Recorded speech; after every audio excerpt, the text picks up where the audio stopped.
बिस्मिल्लाहिर्रहमानिर्रहीम अस्सलामुअलैकुम। बेटा चैप्टर नंबर 2 का स्टार्ट लेंगे। चैप्टर नंबर 2 है रैशनल नंबर्स।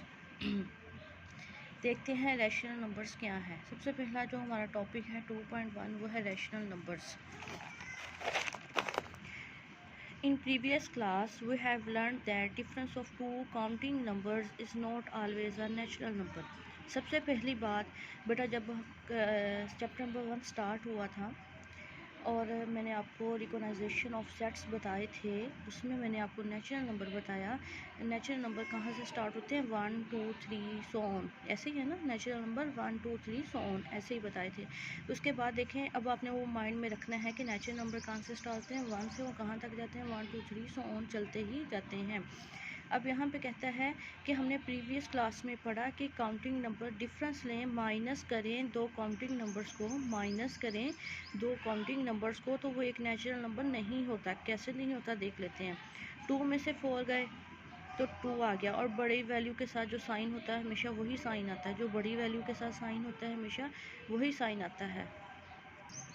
अब देखें कि आंसर क्या आया है, -2।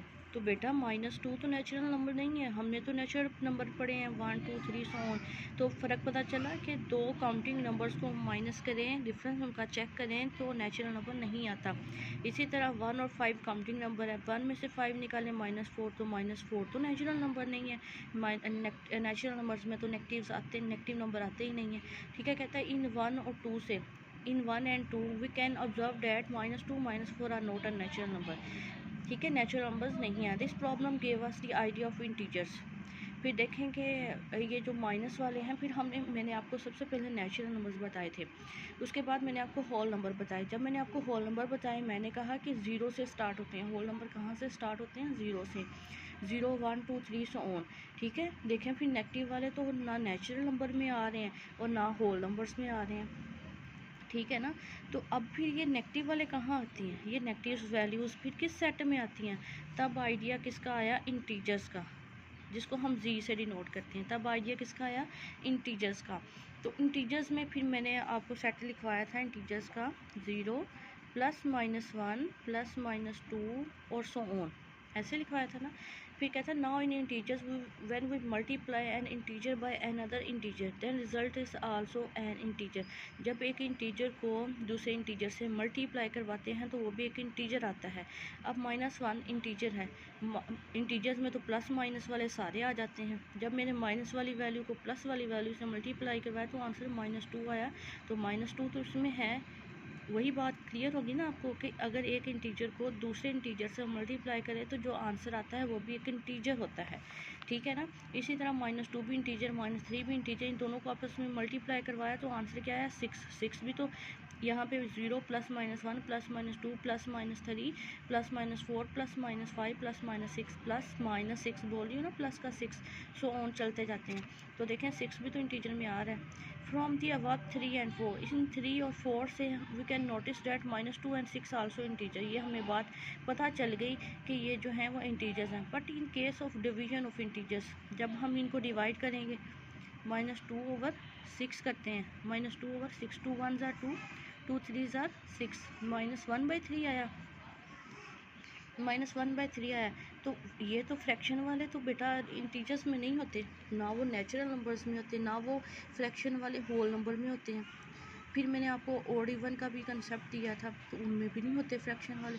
फिर एक नया आइडिया आया कि ये फ्रैक्शन वाले कहाँ पे मिलेंगे हमें, ये जो फ्रैक्शन में वैल्यूज़ आ जाती हैं। कहता हमने इन दोनों को डिवाइड किया, but in case of division of integers we do not always get the same result. फिर हमें सेम रिजल्ट नहीं मिला। हमने कहा ना कि मल्टीप्लाई करें तो दो इंटीजर्स को मल्टीप्लाई करें तो आंसर इंटीजर ही आता है, लेकिन जब डिवाइड करें तो फिर वो सेम रिज़ल्ट नहीं आता। फिर ये कहता है सेम रिज़ल्ट 3/2 आ जाएगा, 4/7 -2/5 1/6 आर नॉट इंटीजर। फिर ये इंटीजर्स तो ना हुए, ना फिर ये नेचुरल नंबर हुए, ना फिर ये होल नंबर हुए, ना ये इवन नंबर हुए, ना फिर ये ऑड नंबर हुए। ठीक है। So it means that division of integers also demand another number system consisting of fraction. कहता है फिर ये जो फ्रैक्शन में वैल्यूज़ आती हैं ना, ये डिमांड करती हैं एक और सिस्टम की। ठीक है, जो कि फुलफ़िल कर रहा है जो इस कंडीशन को कौन फुलफ़िल कर रहा है? Rational numbers. कौन फुलफ़िल कर रहा है? Rational numbers. ठीक है ना। थ्योरी में सबसे पहले हमने नेचुरल नंबर का डिफरेंस देखा तो नेचुरल नंबर नहीं आता। हमने कहा कि दो काउंटिंग नंबर को माइनस करें तो आंसर नेचुरल नंबर नहीं आता, तो वो क्या आता है, इंटीजर्स आते हैं।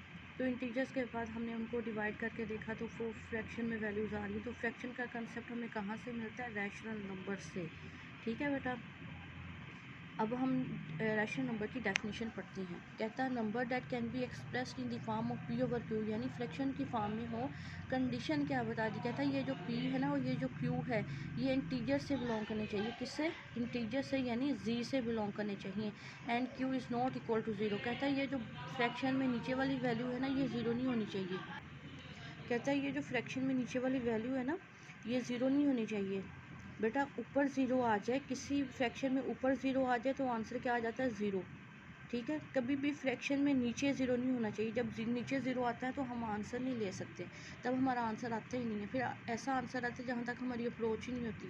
ठीक है ना। कभी भी फ्रैक्शन में नीचे ज़ीरो नहीं होना चाहिए। कहता है q is not equal to zero, ये भी इंटीजर हो ये भी इंटीजर हो। जैसे अभी हमने डिवाइड करके देखा था ना, -2/6 ये इंटीजर ही थे ना।